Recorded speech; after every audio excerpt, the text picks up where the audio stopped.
Where does the idea of race come from?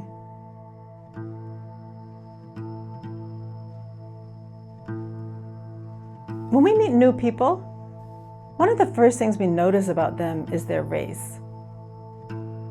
But what if I told you the idea of race hasn't always existed? Before 1492, when Columbus arrived in Hispaniola, the notion that people belonged to different races didn't exist. Europeans created racial categories to explain the differences between themselves and the rest of the world. Race is a modern invention. Ancient people didn't divide the world into distinct races. The ancient Ethiopians and Greeks, for example, didn't think of each other as black or white. There wasn't even a word for race in their vocabulary. The rise of science made the idea of race possible. Let me explain. In the 17th century, scientists developed schemas to classify all known flora and fauna. They came up with ideas like species and genus, which we still use today. Then some scientists decided to classify human beings. François Bernier was the first scientist to divide humans into groups.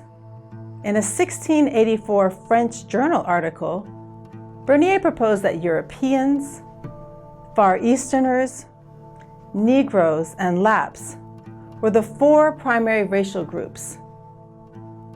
Bernier used physical traits such as skin color and hair texture to categorize people into different groups.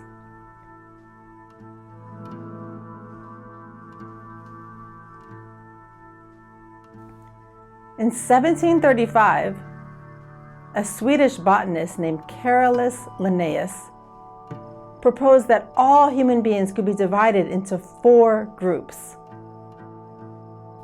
Linnaeus based these groups on the continents: Americanus,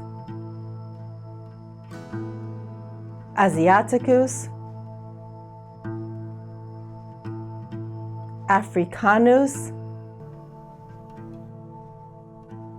and Europeanus.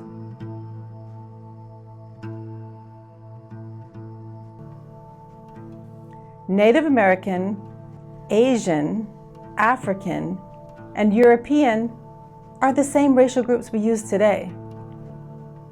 Linnaeus was the first scientist to connect skin color with moral traits. He classified people originally from the Americas not only as reddish, but also as obstinate.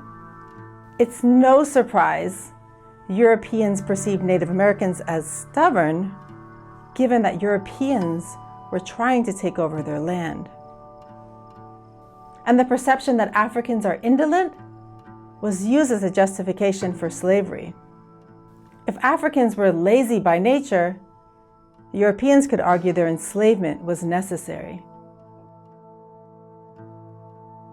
European explanations of white racial superiority quickly reached the Americas. In the New World, European settlers used these racial categories to explain and rationalize the enslavement of Africans and the continued takeover of indigenous lands. Racial categories became after-the-fact justifications for brutal exploitation and mass genocide. These racial categories, Native American, Asian, Black, and white, don't correspond to genetic or biological differences between people. They correspond to an 18th century European worldview. Europeans viewed themselves as superior, Africans as ideal enslaved subjects, Native Americans as a population to be eliminated, and Asians as exotic others. What's remarkable is that these ideas persist today.